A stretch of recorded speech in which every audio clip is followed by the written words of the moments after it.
Hi, everyone. Welcome to the very first episode of Heart to Heart, my online talk show.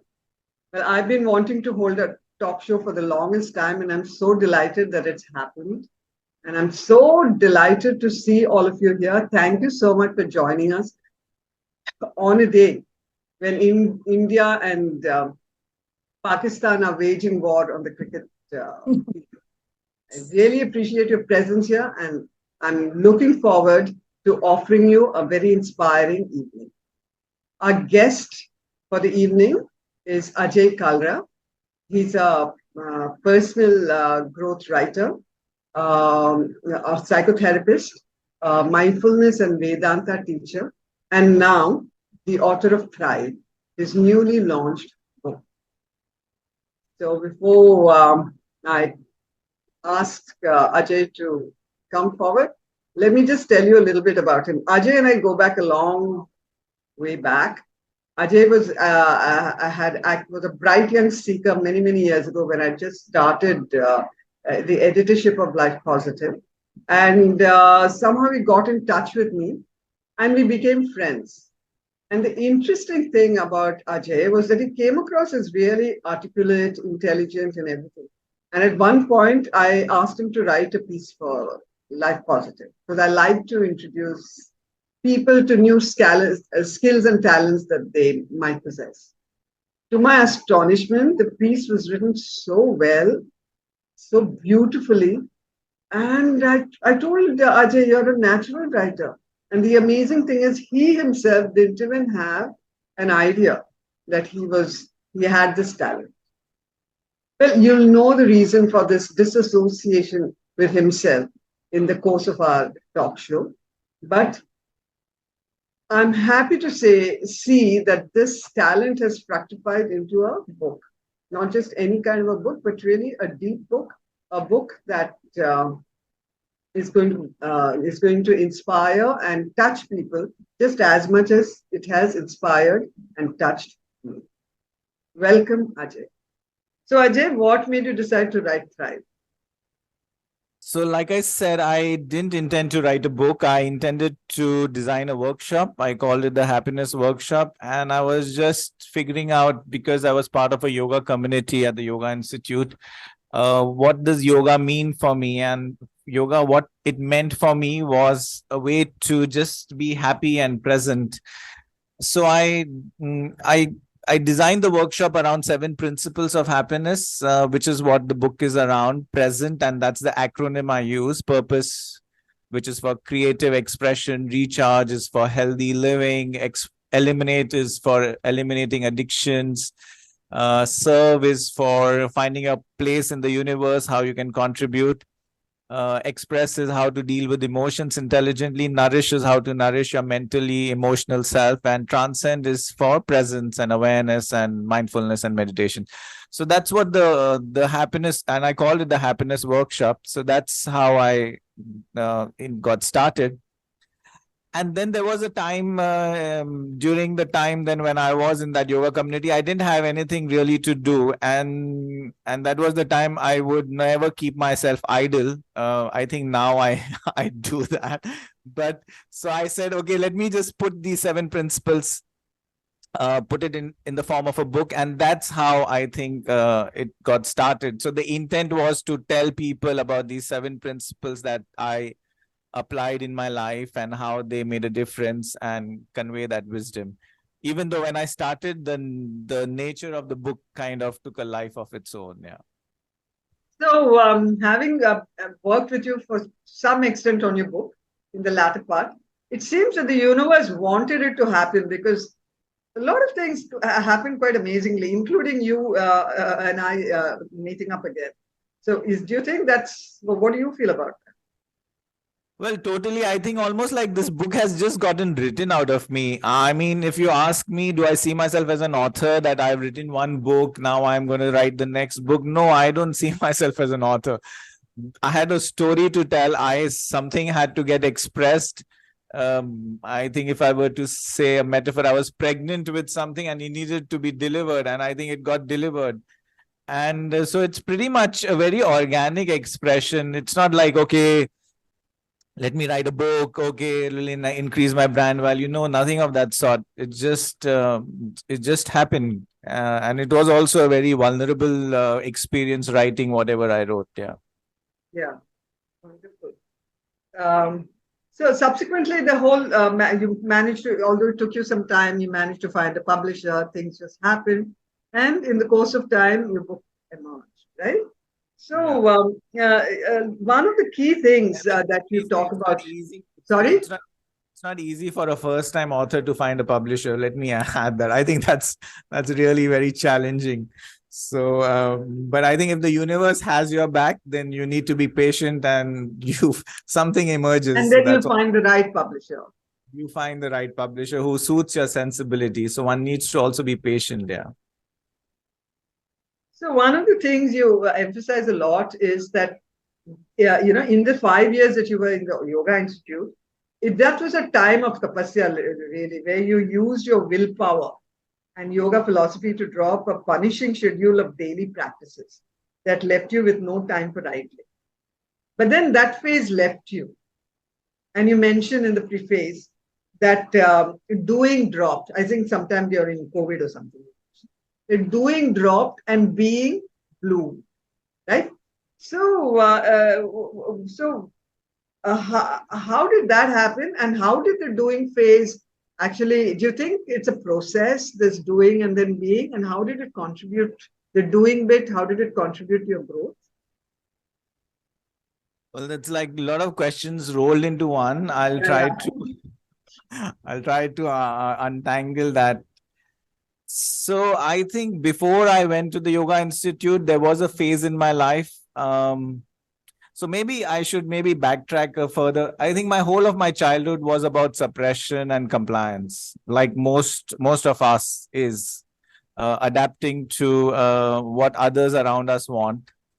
And a point came when it was in my mid 30s, something snapped, like no man's business, and I was a very sincere seeker and very inclined towards spirituality, and when that something snapped, it's almost like a volcano burst of emotions that I had suppressed in the name of wanting to be spiritual and all of that. And through that expression, a lot of impulses, emotions, and everything came out. So there was no self-regulation mechanism, and that led me to also a lot of despair, because I realized that when I say be true to your feelings, quite often in that is hidden unconscious impulses which we believe are feelings. So that's it.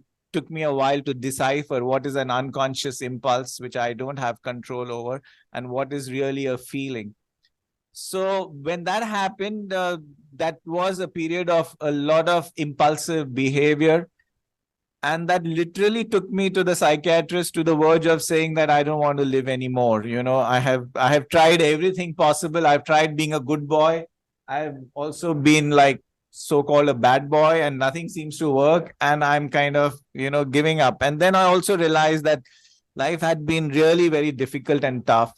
So I remember, and this is where the book starts, which says that mm, being really angry with God. And I remember having this conversation when I was going to Nasik to immerse the ashes of my grandmother, who I was only responsible for, and she was my only relative. So I said to God, like, I don't believe in you, but I'm really angry with you. I think that was the first honest conversation I had with God. So I think when the Yoga Institute came my way, which is also a kind of miraculous the way it happened, it's almost like grace. I felt like life was giving me another chance to get my life in order. And that's when I said, okay, let me curb my impulses. And then that was not out of suppression, but that was like realizing that there is something called neuroplasticity, there is something called samskaras. You can use whatever language you may want to use, which create grooves in our consciousness, in our mind, in our brains. And it's like literally you have to rewire yourself. And the only way I could think of to rewire my impulses and curb my behavior was to use my willpower. So then that's how it began for me, that journey of actually midwifing my own rebirth through rewiring my impulses. And samskaras. And then that when that period ended, I think I'm okay. Since I've said that, then a time came when I parted ways from the Yoga Institute, and that was very traumatic. And even and at that time, even if I wanted to, I could not use my willpower. It was almost like that willpower got broken at that time, at the end of those 5 years. And there was a great period of depression, and then kind of a letting go happened, that okay, let me choose not to exercise my willpower, because I cannot exercise my willpower. Like, you can't use your hand if it is fractured, you just can't do anything about it. And then I realized that even when I'm not using my willpower, things are getting done.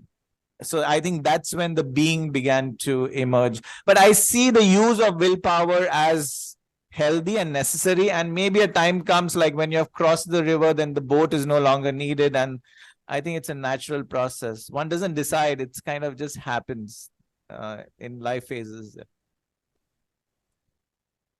I found your three vows to be very inspiring. So when when Ajay started his willpower journey, he took three vows upon himself. One is, do not postpone, give your 100%, and complete what is started. So I've never been one of those disciplined kind of persons. So I found that very inspiring. It seems like a complete recipe for success, but it's also very difficult, Ajay. So how did you manage it? And I think there's a passage in your book that tells us a little about it. Would you read it out for us? Yeah, so maybe I could just read that. So I write, one day I realized that my addictive pattern would destroy me.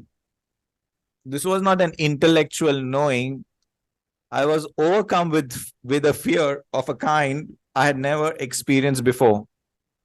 I felt my heart beat wildly, and I seemed to be sinking into an empty hollowness. A thought kept flashing like a repetitive news headline. I had wasted my life, squandered all the chances life had given me. This was the end. In that dreadful state, my my realization of how my unconscious impulses would destroy me was real and palpable. In that moment, the choice before me was binary: to live or to die. The next day, I bought a whiteboard and wrote the following three vows on it. One, do not postpone. Two, give your 100%. Three, complete what is started. On the top part of the board, I made 90 tally marks. This would be my goal: to refrain from any kind of sexual activity for a 3-month period. Each day I was successful, I would cross a line. I also pledged that I would complete whatever I would write on the whiteboard, come what may. That was the start of my self-transformation. Very beautiful, Ajay. A tough, a tough call, but you were able to, manage it. And would you say that you were able to achieve self-transformation? Yeah, I think I was very, very diligent for almost the 4-5 years. I took those pledge, and I didn't know what is free time. I was always engaged in doing something constructive. I used to have a whole routine. I used to meditate for 2 hours diligently every day, come what may. I used to have a whole spiritual practice. I also had a whole structure. My whole life was around the activities around the Yoga Institute. So and honestly and interestingly, I love that period. I was not at all on social media. I think I really loved that. I was not on Facebook, in nothing. I was just living like this very reclusive urban hermit life, and I really enjoyed that period, even though it seemed like a tapasya. But I think that was a happy period of my life. Yeah. So what are your hopes for Thrive, and what do you think the reader will get out of the book? Inspiration. Just that. I think just inspiration. And I think we all are struggling in our own ways, whether we are open about it or not. Um, I think no human being is free of their own struggles, of their own past. And I think my one thing I would want when somebody reads Thrive is, I think, the necessity to be honest with yourself, and allow openness and vulnerable conversations to emerge. Maybe you start with a support group, maybe you bring it to a community, and maybe at some point of time you write a book. So but you need to get real conversations out there. I think everyone is struggling because we are all kind of having this persona of trying to look sorted, and but we all are struggling in our own ways, and no one has really arrived. So I think inspiration and also honesty and ability to be vulnerable, because there's simply no other way to grow other than own up our vulnerability. Beautiful. In fact, I've come to that. That brings me to what I was going to say, which is that the most striking aspect of Thrive is the honesty and vulnerability with which you write. And these are principles I myself teach. So I'm wondering. Oh, by the way, so I'm wondering if that had anything to do with the fact that I was your first writing teacher. In which case, you owe me an acknowledgement in your book, yeah. Definitely, yeah. I think the first time anyone complimented me on my writing was you, and I think it was really a big deal that, oh, Sumavarughese likes what I've written. So it was, I think that was a starting in my journey as far as writing was concerned. I think, but as far as being honest in my writing, I simply don't know any other way to write. I mean, like, if I have to say, I really don't write from my mind, I write from my body. Check what's happening in my gut, what am I feeling, and that then translates into words, and to much extent, I really don't know what the next sentence is going to be. It's like when I read what I've written the previous day, like for Thrive, I just committed I'm going to write 420 words every day. That's what my commitment. What those will be, and I had a broad skeleton of the book and the structure of the book.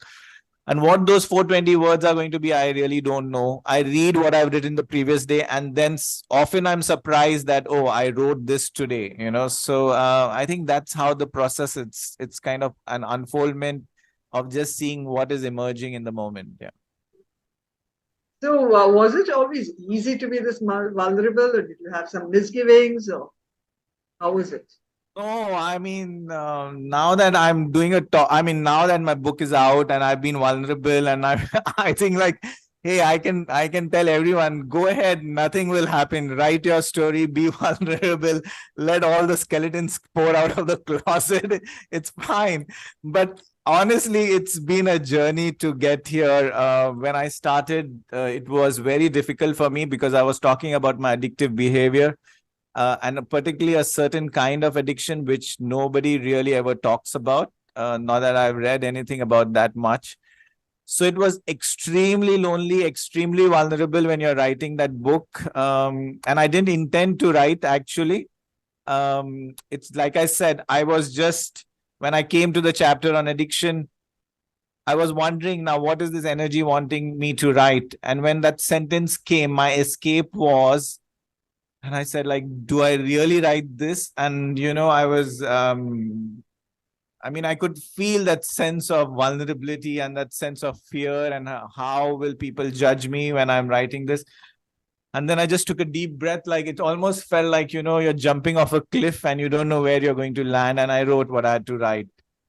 And when I wrote that, then I went back to the start of the book and I wrote about my life. And my first 4,000 words are about my just my life experience, my story. And that changed the tone of the book. It was no longer like a preachy book, like, hey, I know these are the principles, so you should follow this. It was more like, hey, I struggled. This is what I did. This seemed to work for me. I'm sharing this with you. See if this works for you. I think that so it changed the tone of the book from kind of trying to preach someone anything. It was more like a self disclosure and a sharing. Yeah. Cool. So, there was a line in your book that was pretty nice. I'm reading it. It took me a lifetime to realize that the biggest vision of myself can emerge only when I remove the biggest obstacle to my natural self expression. My desire to be extraordinary prevented me from seeing the extraordinariness of each moment. So, this is beautifully said, Ajay. Can you elaborate on this? I think before I started this endeavor to self transform myself, there were so many things that I want to do. I want to be, wanted to be a corporate trainer and I did that. I wanted to be a OD consultant and I did that. But I realized all that I was doing was trying to be and become someone. It was not coming from my own natural expression. And I think by the time I came to the Yoga Institute, I think life had humbled me enough that even if I'm volunteering my services to sit at the reception desk, then I will do it 100%. Literally, for me, the Yoga Institute become my karma yoga field. That whatever I did it with absolute honesty, absolute sincerity, um, absolute dedication, um, and tried to do the best I could. And I think that's how I think the whole whatever unfolded. I didn't say, okay, now I'm going to do this. I want to become this big teacher. I want to be an author. It's just giving myself 100% to each moment, each day, day after day, and like just kind And of an unfold. eventually you started teaching, right, at the Yoga Institute? Yeah, I was teaching. I was a coordinator for their programs, and I really loved teaching. I think Ajay, communication. hold the thing back. Your Okay. So I think communication and the ability to simplify spiritual self-growth concepts, I think those are some of the gifts I have. So I really love uh, to be behind a mic. Once somebody told me I could listen to you forever, and I said in response I could talk forever. So we are made for each other. So Okay, so you've shared three very simple ways to help the reader identify their calling. So these are what activity comes naturally to us, what activity engages and energizes us. So if you're looking for a calling, guys, these are the three, identifying factors. And what activity makes us lose a sense of time and space. those are the three activities. I mean, those are the three indicators. So like Lakshmi says, I come alive while cooking. So and I think quite often we kind of ignore these things because we call these hobbies or they don't give us income, but then I think that's what the universe wants to express through us, and if we are more conscious about it, then we can bring more of it in our life. There's a talk by a British educationist, and it's titled "Do Schools Kill Creativity?" I wanted you to share your life story because Yeah. that's where, the root of your own, struggles and life journey began. So I think I'm going to be personal and also be general. So both my primary caregivers were absent. At the age of 1, I was given away by my mother to my grandfather. At the age of 3, my grandparents sent me back to my parents in the most traumatic way. At the age of 5, I was sent to a boarding school. So I think I've had enough trauma to in the first 5 years of my life, where the brain is the most sensitive and pliable. And I think, like what also Rakhi was saying, what a child really needs is safety in connection. The child doesn't want to be threatened. That one is it does it not does the child only need that, hey, I have a safe connection that I can express my emotions, my feelings, they will be held, they will be validated. The child has to feel safe and secure, and the child should also not feel that my connection will be taken away by from adults because I become my authentic self. Invariably we adapt. Our personalities are nothing but adaptations of what happened to us in our childhood to kind of protect ourselves, and whatever mechanisms, whether we got into unconscious addictive behavior, whether we form certain kind of personalities, certain kind of defense mechanisms, certain kind of, most often adults are nothing but adaptations of what happened in the childhood because your authenticity was threatened and never validated or held together by your primary caregivers. I think that's where the whole adulteration process starts, and then it's just I mean, the seed is unconscious, then of course the fruit that you will get is not a conscious fruit. It will be an adulterated fruit. And then that results in depression, in breakdown, in all the things that we see in today's world. Yeah. So Ajay, let me ask you, what do you think was the result of this, these very traumatic events that happened early in your life? I think primarily too, my nervous system just shut down. I just went into a freeze mode. I stopped feeling. And when I stopped feeling, I had no idea what I wanted or what was good for me, what was not good for me. Because if you can only know what is good for you if you know if you can feel. So the nervous system says this is too traumatic. I can't bear with all these things. Let me just protect the system. And the way to protect us is to shut it down. So it just gets into a freeze mode. So as a child, I mean, even for the longest time, even if you slapped me, I would have no reaction because I was fine. You do what you want. I'm not feeling anything. What can you do? What's the worst? But then that self-protection mechanism becomes a high price to pay because I don't know what I want in life. I end up doing chartered accountancy, which is what everyone else is doing, whereas my gift is writing, my gift is working with people, therapy, facilitation. So it protects me, but it's a big price to pay. And then also the other thing is, because you don't have a positive connection, then you will form a negative connection. The negative connection is addictions or compulsive behavior, which gives you a temporary sense of pleasure, a sense of relief, because you have no other way to get your dopamine, endorphins, oxytocin, and whatever else positive chemicals are. As traumatic as your journey was, and it definitely was, there's also so much of, there's remarkable proof of the grace with which you've been led. And I think, particularly when you, so to speak, reached the bottom of the barrel and decided to take your life. And, and then things unfolded in the most amazing way, eventually culminating in you joining the Yoga Institute. Can you share with all of us what happened thereafter? Like after I decided to take my life, and then what happened next? Yeah, that's it. So I can talk about the grace. I can read from my book as to, when I had reached that point where I said that, hey, this is too painful. Let me just end my life. So a friend of mine was going to an astrologer. So she said, I'm going to an astrologer. Would you like to come? A friend asked me. I agreed. I was curious about a man who had decided to end his life. There was also the fear that the astrologer would confirm my untimely death. You will become a guru, she said. I was speechless. How could a man who had failed miserably at living his own life teach others how to live? You will be associated with the institute and have a godmother, she added. That seemed even more incredible. I disliked authority of any kind. Will I die a lonely death? I asked her.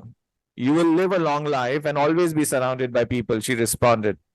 The next phase of your life will be extraordinary. It will start 7 months from now. Just keep yourself occupied until then, she suggested. My friend who had accompanied me said, why don't you do the 7-month yoga teacher training course at the Yoga Institute? I went that very day and enrolled for the course. Little did I know that the next phase of my life had already begun. Life had taken me to a place that would become my home. It would shelter me from my worst enemy, myself. It would nurture me to midwife my own rebirth. It would provide me the opportunity to blossom into my own being. And as all this happened, I discovered something extraordinary: the science of happiness. I realized that happiness need not be temporary and fleeting. It need not be accompanied with pain. It need not be dependent on others. Just like a chemical formula, happiness required the amalgamation of certain principles for its creation. What I had discovered was not something new. It was the science that was more than 10,000 years old. It was yoga. I always believed that yoga was an exercise for physical fitness, but it was at the Yoga Institute that I saw the science of yoga in its totality. It was a philosophy to train the mind and ultimately transcend it. It occurred to me that my experience of life was dependent on the state of my mind, the only place where I could exercise control. This was the only place where I lived. All my life, I pursued happiness without knowing the principles of it. I thought a certain experience, outcome, or relationship would give me happiness until they all failed miserably. When I practiced the principles of happiness, my mind was at peace. When I deviated, my mind was in pieces. Well said. So, isn't it amazing? And what would you say? Are we all? Is our life lived for us? Did all this? Was this all inevitable? Did you go through this and then you came out of it? Is the universe finally, calling the shots? Is that a question to me? Yeah, I'm asking you that question. Let's imagine you're climbing a mountain top and there are different paths and you're at the base of the mountain. When you're at the base of the mountain, you believe that the only way for me to be happy is to go to the mountain top and I need to exercise my willpower and I have the agency of choice. So you undertake that journey and you go put in your effort, you do your practices. And I think that was necessary because you're at the base of the mountain. You need to put in effort. You need to exercise your agency. You need to exercise choice. But gradually, as you go along the way and you come towards the summit, you really realize there is no choice. Sorry to Well it's said. like the universe is doing whatever it has to do, even whatever you thought or you believed you were doing. It's everything, but that's a realization when you reach to the summit. Otherwise, it's just an intellectualization. Yeah. Very well said. So, Ajay, one of the bravest parts of your book is your sharing about your addiction. If,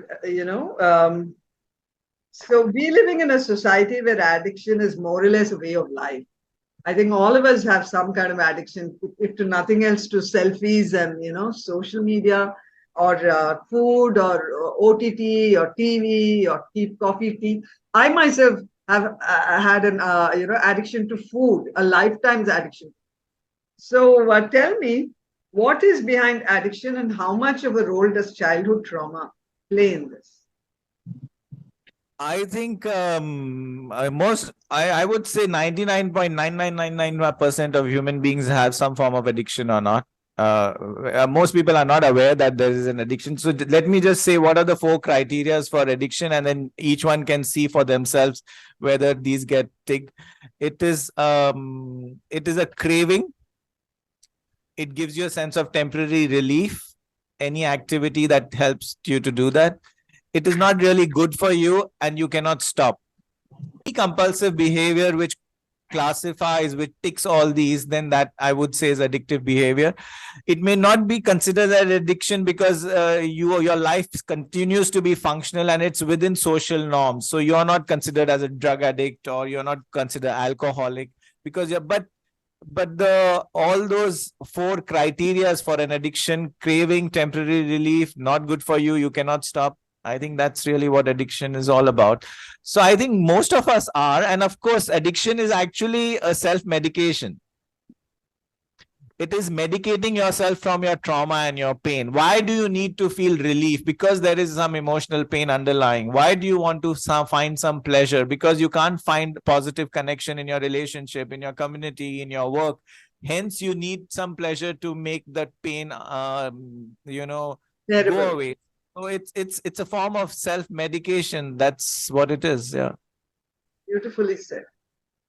And does childhood trauma have a part to play in Where that? does the source of the pain is all, and let me say, trauma doesn't necessarily mean like, okay, in my case it was intense and kind of in some ways visible now that my parents gave me away and I was sent back at the age of 3 5. I was sent to boarding school.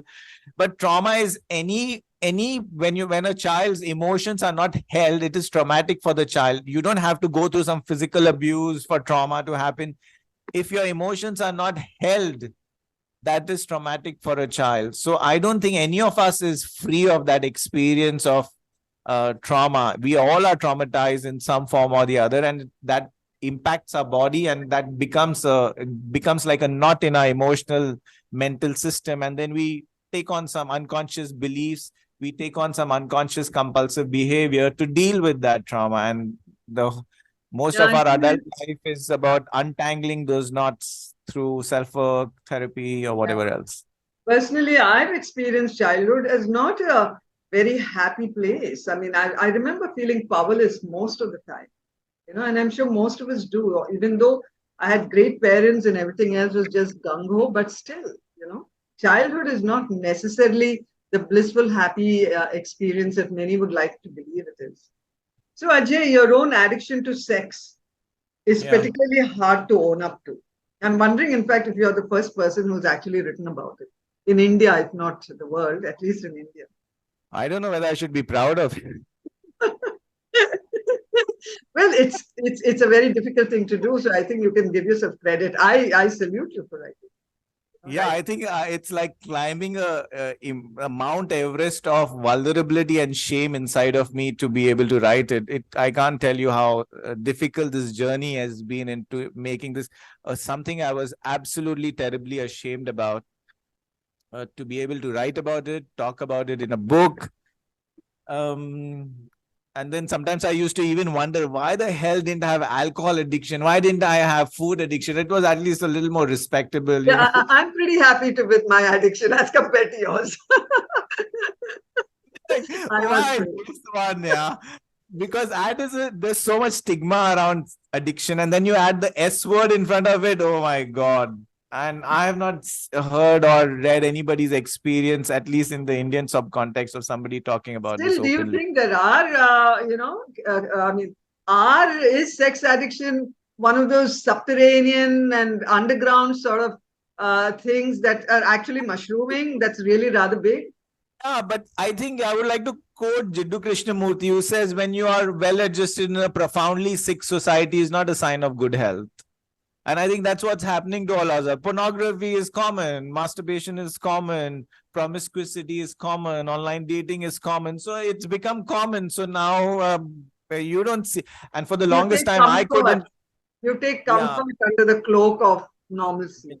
No, yeah, and there is a book by one of the teachers I really respect, Gabor Mate. He's written a book, The Myth of the Normal. Now we are living in this myth of what is normal, whereas it's all compulsive, impulsive behavior.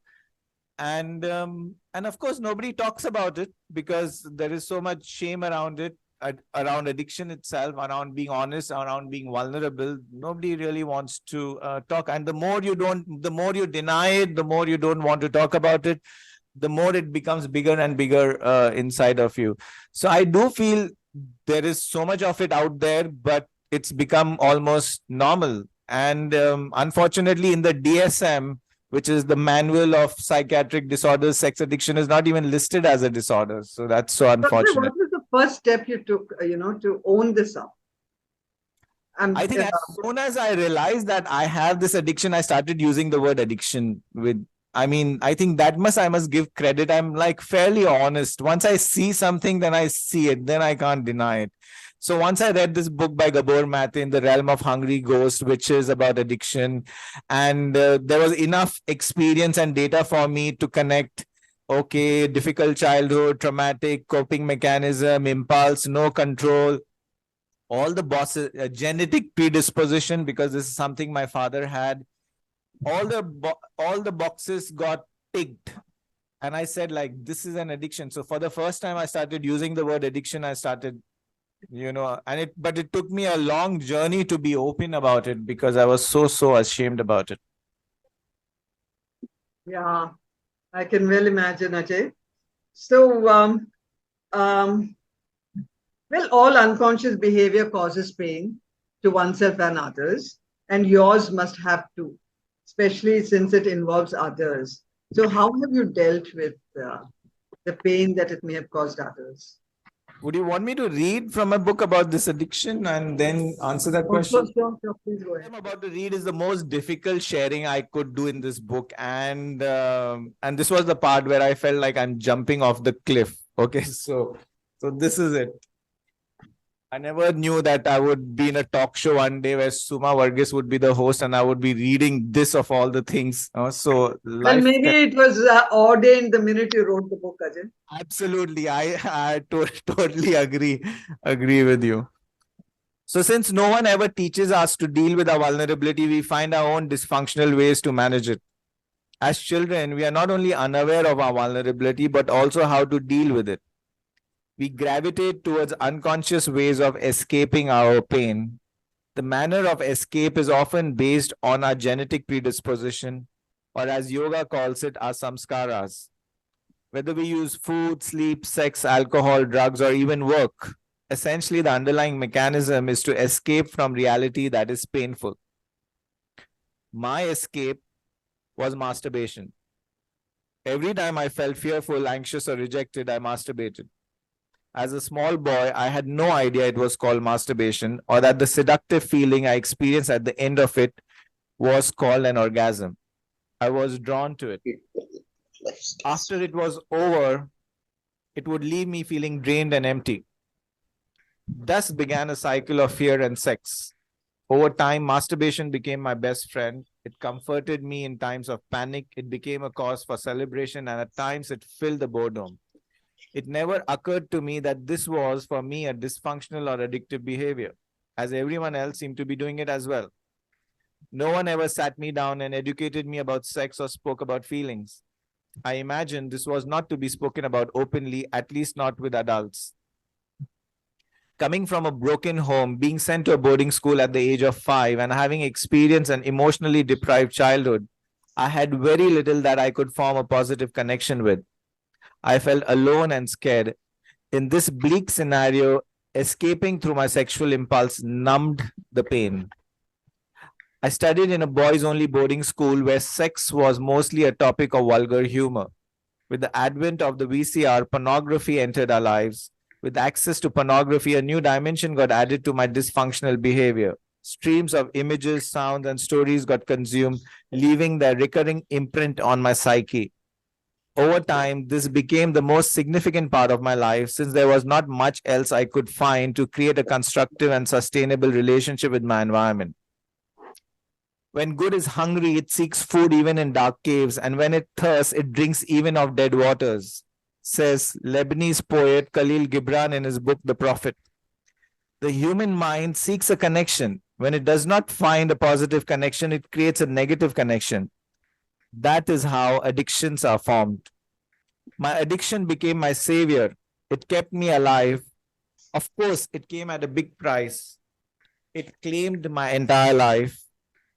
It became my because it became my secret friend that no one knew of. Most of my life was spent in its shadow. It was my shadow self. So I think that pretty much talks about what happens to in our childhood, trauma, how we find unconscious ways to deal with it, and how that spills into our adulthood and that becomes an unconscious pattern. And we are not even aware that now this is an unconscious pattern and how it consumes our life. So this was my addiction, or this was my story, but I think it's the story of every human being in some form or the other. There may be different ways of dealing with your pain, but the story is the same. How have you dealt with the pain, that others experience? Well, so my addiction has been about also a period of my life where I was promiscuous. Somebody introduced me to online dating. Um, and I think that was the darkest phase of my life. I think I caused a lot of pain to other people. I was at the receiving end of a lot of pain. I can't tell you what a hellish and isolated and life that is. If some of you have the stomach to see this movie, you can see its shame. It's quite graphic, but it talks about sex addiction and what the pain is about. Um, so I just feel I feel a sense of compassion to the people I may have hurt through my behavior. I feel a sense of compassion towards my own self. And I think this experience makes us more real, more vulnerable. Um, that everyone is struggling. There's no one who's not struggling. There's no one who's complete, who's sorted, who's everyone is struggling in their own way, and everyone is trying to complete themselves through some form or the other, whether it's relationship, whatever it is. And I think perhaps that's what makes me do the work I do now. I think if you can use your suffering for your pain and your pain for your growth, then maybe you can offer that to the world as medicine, perhaps. So my work as a therapist, my work as a mindfulness teacher, um, I think now I feel I'm eligible to, talk to somebody because I have had my own experience. It's not coming from any book wisdom. Yeah.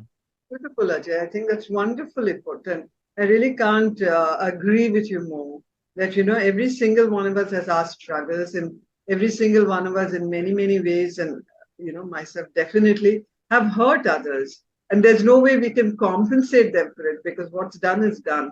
But we can learn from it and grow through it and use that wisdom to fertilize the world. I think that's a fantastic way of, Yeah, yeah. returning, I whatever think we as think in as the the society. spiritual teacher says, Ramdas, we are all here to walk each other home. Sometimes we walk each other home by hurting each others, but sometimes we walk each other home by supporting each other. But I think this is what the human journey is about, going back home, and each one of us plays different roles in different people's lives, and that's how it is. Beautiful. All right. So one or two questions about writing, since many of our participants are writers or aspiring writers. So Ajay, everyone wants to write a book, but in my brief role as mentor, I realized not many people can actually cultivate the discipline to do it.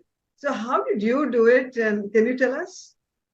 Well, fortunately for me, I was in that state of recreating my neural pathways, and I'd taken the wow once I start something. And I mean, I'm quite amazed at what I did in those 5 years. But since I was so disciplined, I would just come across and sit on my laptop every day. I mean, not on my laptop, in front of my laptop every day, and commit myself to 420 words. I used to have an Excel sheet where I would note how many words have I written today. If there was a deficit, I would make it up. But I would track my progress, 420 words every day, come what may, I will. And writing for me is um, at least writing a book is both a yang experience and a yin experience. And let me explain what do I mean by that. Yang is exertion of willpower and discipline. No book will get written if you don't come to your laptop and write something, no matter how profound your thoughts or how creative or your ability to write. And yet, when you come to your laptop, then you need to let go and allow whatever has to emerge to emerge. So that's where the yin and the creativity is. So if you want to write a book, you need to have great discipline and you need to have great ability to just let go and allow whatever is emerging to emerge in that time. So I think that was my experience of writing this book. Great stuff. Excellent. Um, yeah. So what tips do you have for our audience here? Let's What say tip do I three tips on how to be a better writer. I think the first tip would be write from your body. I don't know if that makes sense. Don't write from your mind. Maybe write from your gut. I mean, I just write from my wherever my felt senses. I don't know whether these words are making sense, but write from your emotion. Write whatever is alive for you. Quite often, I feel emotionally conflicted. Then I write, and then that's like therapy for me. So that's one thing, that don't write from a mental intellectual, at least that's not my style of writing. So that's one thing I can offer. Write as soon as the idea grips you, because the idea will not wait for you. Whenever you're gripped with that inspiration or whatever, just sit down and get writing. Quite often I've written articles in 5 minutes and they're over. It's almost like something was there and put it's out and it's done. I think those are the two tips, and be in part of a writing community, be under the grace of Sumavarughese, and I think having a community is very helpful to kind of inspire you to share your writing, to enhance your writing. I think that's helpful. I have not been part of that, but I think I would recommend. That's a good thing. Yeah, and Okay. and be vulnerable, be honest. I think if I can write what I can write in my book, I think that's a benchmark. Anybody can write anything then. Okay. So if I can write and survive, you can write and survive. Go ahead, write your story, write whatever you felt fearful about writing. Just go ahead and write it. Yeah. So Ajay, thank you so much. Well, I'm not going to back off now. I'm just going to throw it open to the audience. But before I do that, I just want to tell you guys, or rather, I want Ajay to tell you guys where his book is available. And in case you wish to get in touch with Ajay, I'll ask him to put his phone number on the chat. Yeah. So Ajay, would you like to share these details? Sure. So the book is available on Amazon right now, on Amazon India. So I'm posting the link on the chat. Yeah, if you feel a little inspired, if you feel intrigued, please go ahead and buy the book, read it, write a review, put a picture on social media, share it with your friends. Because honestly, I don't have a big marketing budget, neither do I have skills on marketing. My only thing is to touch people with the honesty with which the book is written, and then I hope the book touches you and you share it with other people. My number, if you want to get in touch with me for any reason whatsoever, I'm also sharing 996797. Ajay is also a therapist.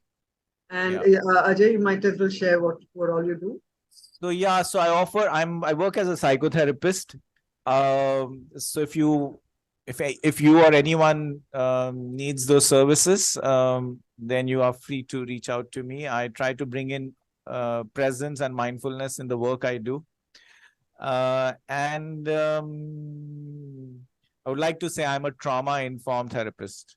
Not only because I am doing training in that, but because I have lived a whole life of learning through I think my PhD, I think I should be given a doctorate for writing this book. Okay, so I think that's all I have in terms of my life experience. So yeah, so you can reach out to me for therapy, and I do online, I meet offline, and also do something called self-inquiry circles where I offer the same thing in terms of a group. So if you want details of the self-inquiry circle, which happens in a group setting, you can reach out to me. My phone number is there. I'll share the details and creative. So yeah, so that's what I have to share. So, guys, now I'm going to throw it open to all of you. Please feel free to share your viewpoints or your questions with Ajay. Bijal, yes.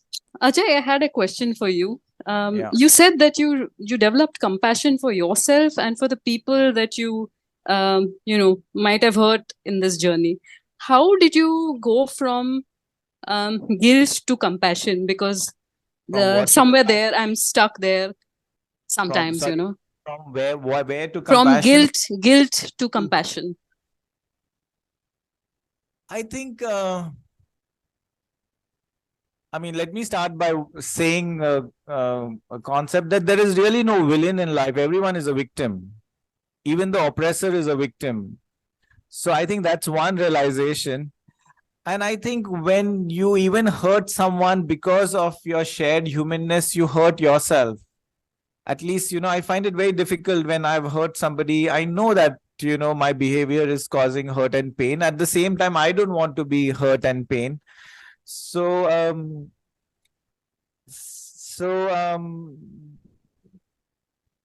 yeah, I think I just did my own tapasya in my own ways. I did my small activities. I don't know whether I should share this.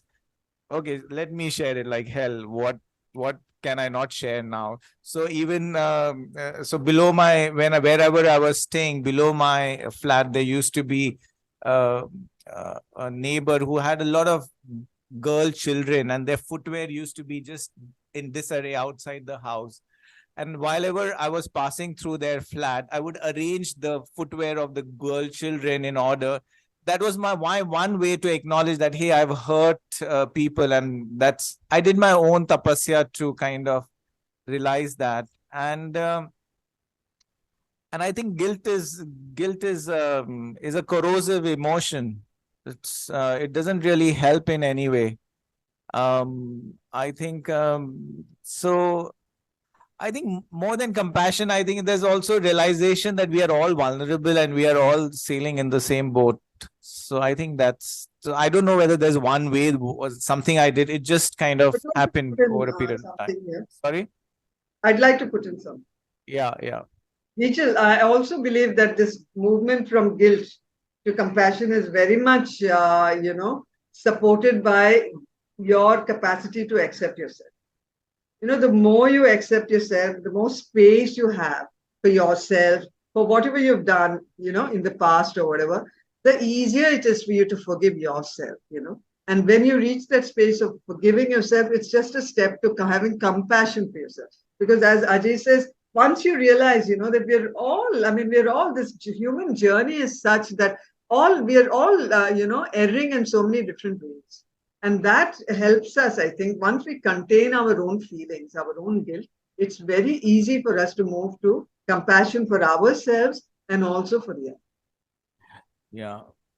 And I would just like to add one thing. Compassion doesn't mean that you have loose boundaries. Okay. Quite often, people who are empathetic, sensitive, compassionate, they end up taking a lot of nonsense from the outside world. So, compassion also means having strong boundaries and not somebody hurting you, disrespecting you, humiliating you. So, that is also compassion. That's part of compassion, also. So, I think. Sujata is here. I heard her say once in the session that in the Christian tradition, there is love thy neighbor. She said once. But nobody says that that was not the complete quote. The complete quote was love thy neighbor as you love yourself. Isn't it, Sujata? So, so I think first you have to learn to love yourself, be compassionate towards yourself. Then it happens for others as well. Ajay, thank you so much for sharing. That was really nice of you about the shoes that you arranged, and it was awesome. Your humbleness, your sense of humor, and your honesty, truly very appealing. I think I will pick up your book. And I have another question. I hope I'm not hogging everybody's time, but just if you are a very private person, how can you really be vulnerable enough to write or even to share about yourself? Forget the writing bit, just share about yourself. Well, I think you have to see for yourself. You don't like now just because I have written a book and you don't have to like be sado. I find it very difficult to pronounce that word sado, macho, something, something. That, oh, I have to now be open. No, it's No not necessary. masochistic. Yeah, Yeah. it's like you see what feels right for you. Is your privacy, I think, yeah, okay. So is your privacy coming from shame? Or is your privacy coming from something that is naturally comfortable for you? I think that is what you need to see. If it is coming from shame, means then that privacy is, you're using shame and you're using privacy to cover your shame by using the word privacy. Having said that, maybe you are a private person and maybe you don't want to share your life. You want to just share your life with two people, maybe a small community, and that's fine too. So see what works for you. What works for somebody doesn't mean that's the standard or the benchmark for you. So you have to check in with yourself. What's natural for you, and also what's in you which is actually unnatural and stopping you. Both ways. Yeah. Thank you. Thank you so much. Welcome. Thanks, Bijal. I was just trying to share that, Bijal, Dr. Bijal, if you don't, if you're too private, there is nothing wrong with it, but maybe try writing for yourself and someday, something will strike. Like Yeah. Ajay said, everyone doesn't have to write a book, but you can always write for oneself. Yeah. Thank I you. think it's like when you get in touch with your authenticity, then it has a life of its own. When I started writing, it's like the book took a life of its own. I didn't imagine I'm going to write all this. So I think get in touch with your authentic expression, and that could be start with journaling, writing for yourself, and sharing. And then that authenticity will take a life of its own and express itself in a manner which is conducive and organic rather than thinking from your mind, oh, I need to share or should I not share, so that. Thank you. Welcome. So guys, who would like to go next? Yeah, Yamir, go ahead. Yeah. Ajay, I'd like to ask you one thing. I can't see Ajay. Ajay's come down below you. I mean, at least on my laptop. I don't know where he is in yours. Yeah, can you see me? Yeah, I'm right. Yeah. Okay. Which yoga institute were you affiliated to? The Yoga Institute in Santa Cruz, Santa Cruz. East. Okay, yeah. Yeah. So you said you went to a psychiatrist once when you were very depressed. Yeah, true. Yeah. And that was the time when you were at the institute? No, that was just before I went to the institute. I see. I see. I needed Yeah. to understand that clearly. Yeah. Because I was wondering if you were at the institute, was it not working for you? No, it was working for me. I think what really was grace, nothing short of grace, is I think transformation happens fabulously well when you're part of a community, because the community supports you. And if the community can give you an opportunity to express your authenticity, like for me, teaching yoga, I mean, all my life I've only been interested in personal growth, psychology, philosophy, spirituality. That's all and suddenly I got this opportunity to express myself and get joy and be part of a community, be recognized, be seen. I think that's so important, to be seen for what you truly are, and which is what parents really need to give their children. I think that was so life-giving. Having said that, I think being part of any community also comes with its other side, which is then you have to curb your spontaneity, authenticity to fit into a certain system. And there is authority, there's hierarchy, there are certain things. So I think the way I see it, I don't know whether this would be metaphor, analogy would be the right word for this, is it's like when for a plant to grow, it needs a pot to hold it, to support it. Yeah. But once the plant grows beyond a certain point, that the same pot becomes a limiting factor for the plant. So what nourishes you at a certain point limits you at a certain point too. So I think that's how I see my relationship with the community. That's what caused you to leave the community. Sorry? Is that what caused you to leave your community at the Yoga Institute? Well, I think there were differences in perspective, and those differences didn't have space for expression or dialogue. My own fear of losing the community, perhaps my own expression didn't come at the timely manner, at the right manner, in the right way. So I think it's both my own fears and also the inability of the maybe community to hold individual self-expression. I think both are responsible for that. Rich, and ultimately, I think, like you said, it's all a happening. So no, I think ultimately no institution can really contain a human being. I mean, at least that's my thought and my perspective. Yeah, I think some of us are meant to be part of institutions and some of us are meant to be just individuals. And I think I would like to believe I'm one of those guys who like to just be on their own, even though I have this need to belong without being bound. I think that's my dream or fantasy. How can I belong without being bound? And I still haven't got an absolute answer to that, but that's my dream. You let us know when you do. Mayor, sorry, I think you are. Yeah. One more thing. You said to God that you don't believe in him and yet you are angry with him, right? Yeah. So I think in that moment, you must have realized there's a contradiction and that you do believe in him. That's why you're saying this. Yeah, because deep down, when you don't have anyone, no mother, father, no relative, no community, and you're down in the dumps, you have to it's like a plea for what? You've tried everything and nothing works, but you still want to save yourself. You don't want to die. You want to live. And you're angry with God for all that misery he's given and taken you to this, space.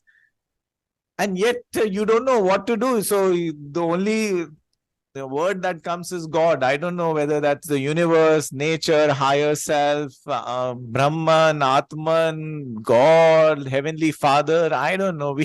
I think deep down we all want some benevolent. We want to believe there is some benevolent force which takes care of us, which guides us, which nourishes us. It came from within, not from some outside knowledge. Yeah, it was just a cry from within when you're so desperate. Like in one of the chapters in my book, I write about this life of Pi. There's this movie where he's at the edge of the boat and the storm is raging and he tries, and there's a tiger on the boat and he's trying his best to survive. And at the end, he just goes to the end of the boat and he puts his hands out there and he says, I surrender. And that's you mention it in your interview in Life Positive. Yeah, so it's almost like when you reach that point, you have tried all your, you have tried complying, you have tried rebelling, you have tried impulsive behavior, you have tried being true to nothing works. Now, what do? You just surrender. That's all there is. Yeah. Thank you, Ajay. Thank you. Thank you. Yeah. Anybody else?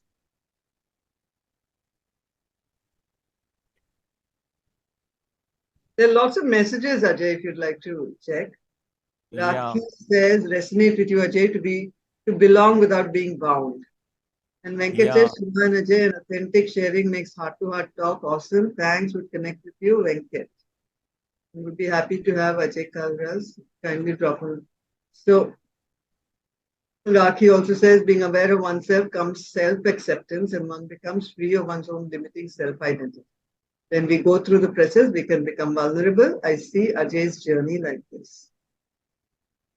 Yeah, well said, Rakhi. Yeah. May I just observe something, Ajay?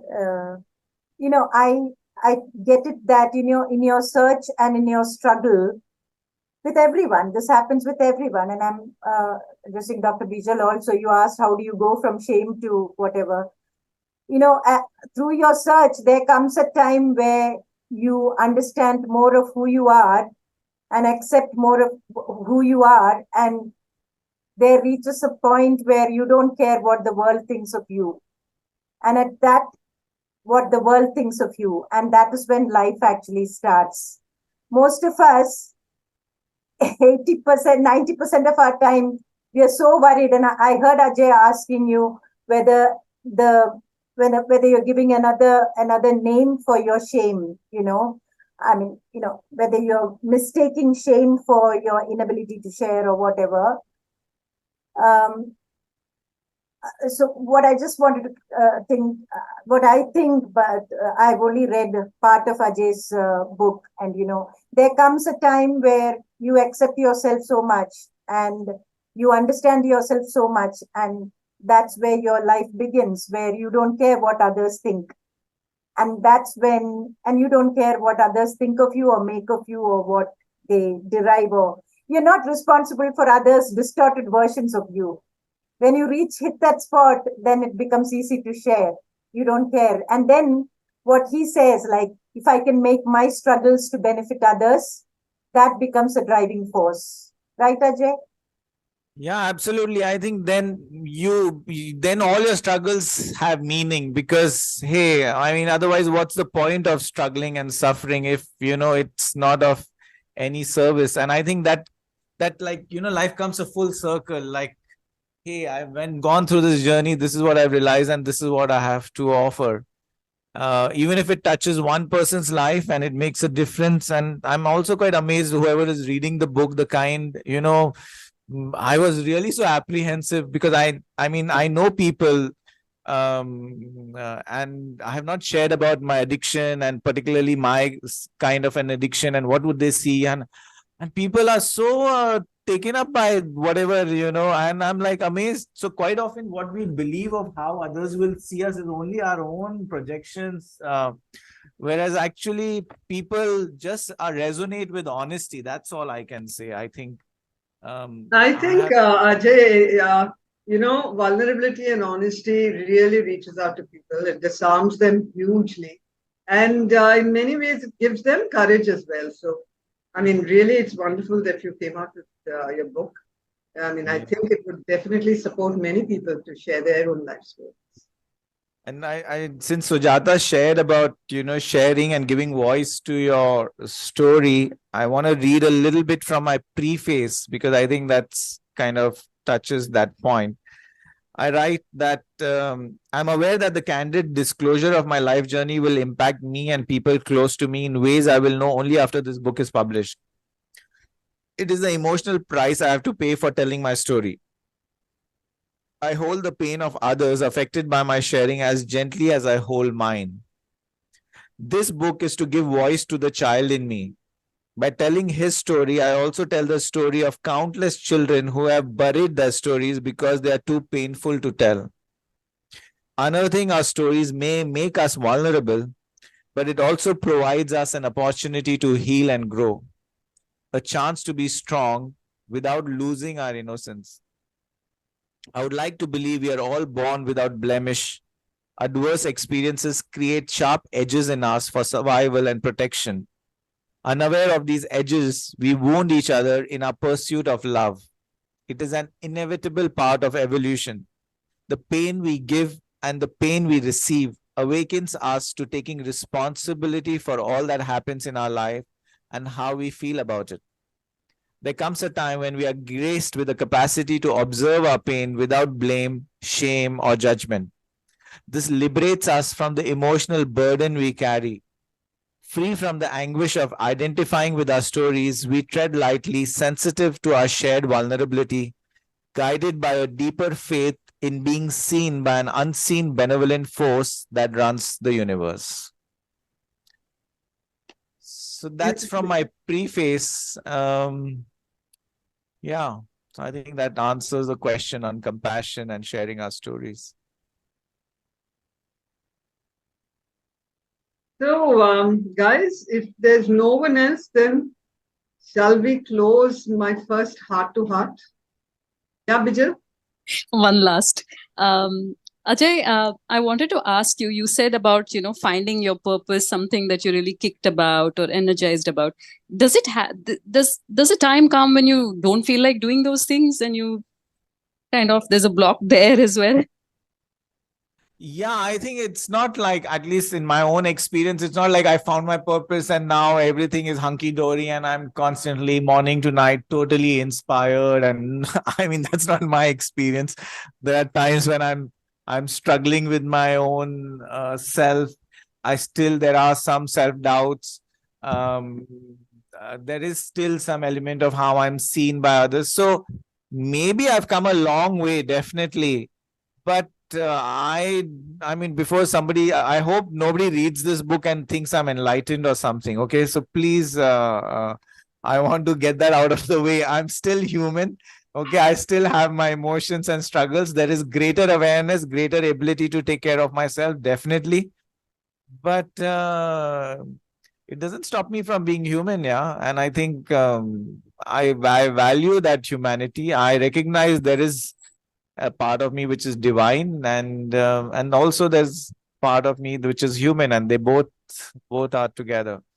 So I think the main thing that I see is I've learned to be very kind to myself, very compassionate, mm, very non-judgmental of myself. And I see the more I'm able to be kind to myself, the more I'm able to be non-judgmental of myself, the more I am able to extend it to others.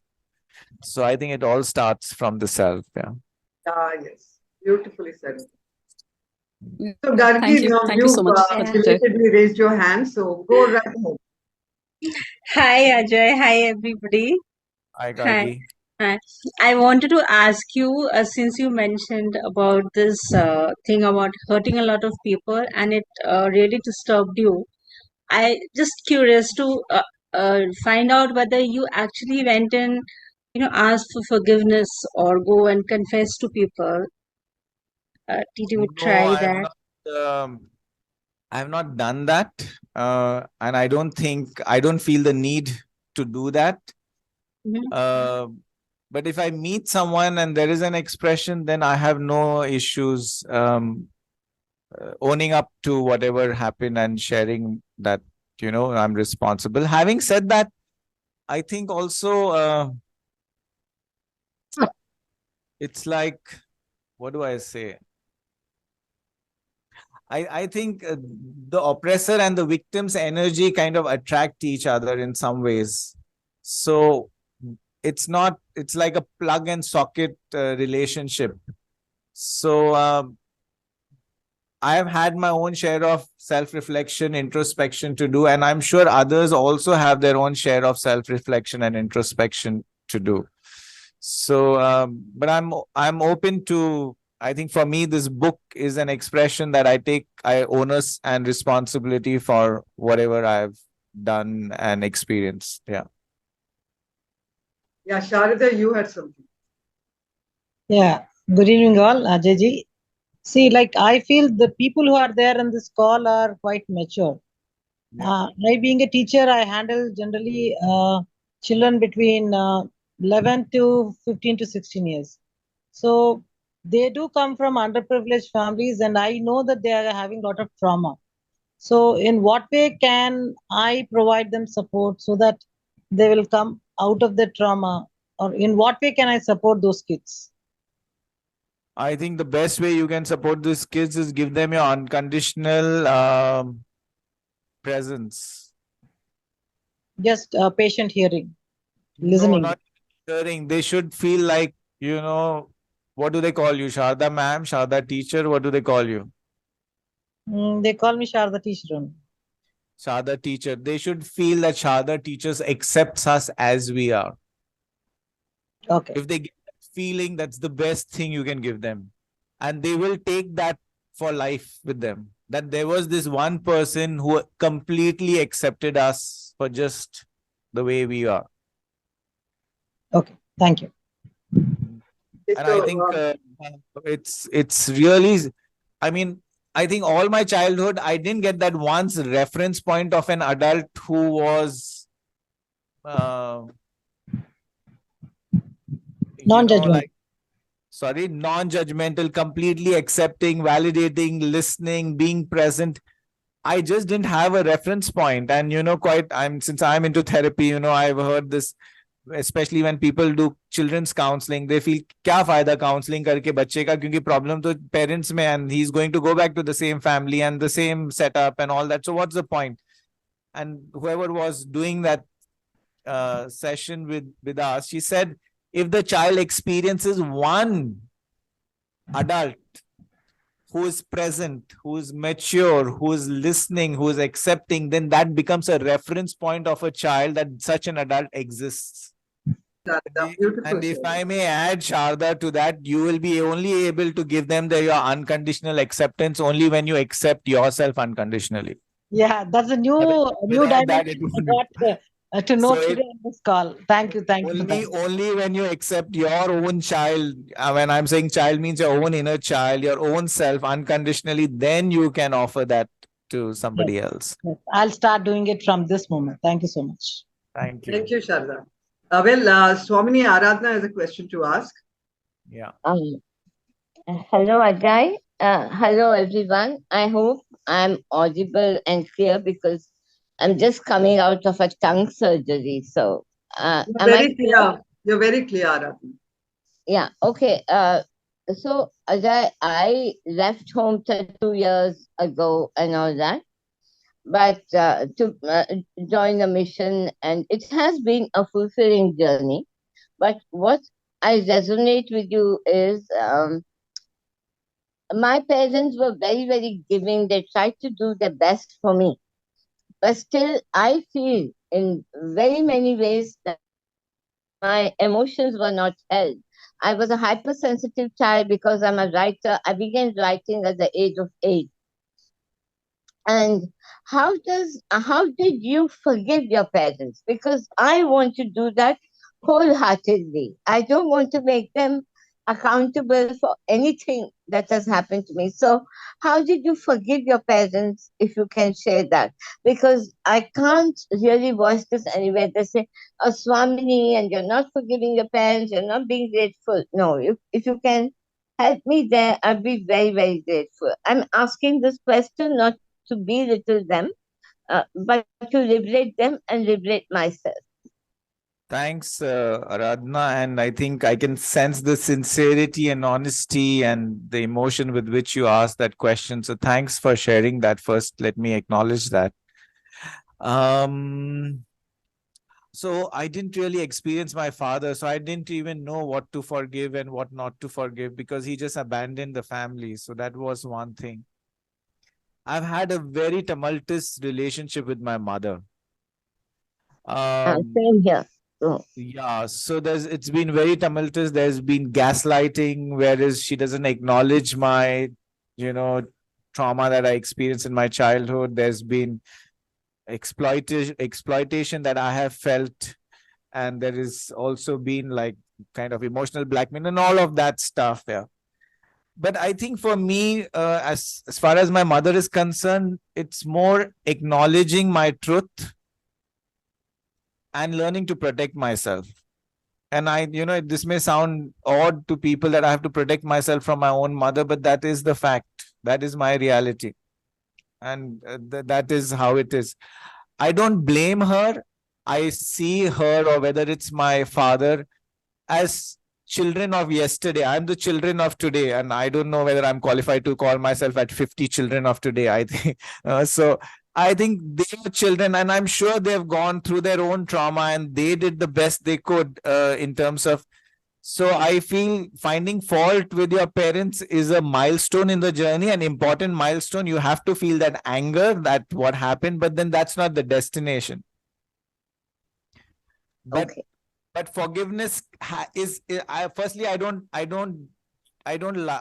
really resonate so much with the word forgiveness. I resonate more with the word consciousness. So Okay. first is getting in touch with your own hurt and pain and experiencing whatever that hurt and pain is. And I think before you even move to healing, getting in touch with the repressed anger. Then after the repressed anger comes the repressed sadness and grief. After the repressed sadness and grief and some tears comes the resolution. So I it have is, made peace with my mother in a huge, huge way. yeah. But I can't say completely. In a huge way, I made peace with her. And absolutely accept whatever is your current reality. That's all I will say. Don't force yourself. One of the things I would say, having had a spiritual background, is trying to be too good and trying to be loving and kind, and it's too much. I I think don't do that. this, yeah. So, and this happens quite often when one is has a spiritual inclination. We suppress our feelings and emotions. So whatever is the current reality, accept it, acknowledge it, be with it. And then when you give it your awareness and attention, something shifts, something changes. So don't try to forgiveness, because forgiveness seems more like something you're doing with the mind. I have to forgive. Be more in touch with what you're experiencing in the moment in relation to them, and just give it your compassionate awareness. That's what I would suggest. I think that's well said. I'm And guys, completely on that bowled note, over by your honesty. I'm closing this talk show because we're very close to 8 o'clock. So I just want to say I'm delighted that on the day when India and Pakistan are waging a quasi war, you guys have been kind enough to join this talk show. So thank you all so much. Thank you also for your enthusiastic participation. Most of all, Ajay, thank you so much for your openness, your honesty, your vulnerability, your clarity and eloquence. It's been a wonderful experience to listen to you and to interact with you. Thank you for being my first guest and for being such a super guest.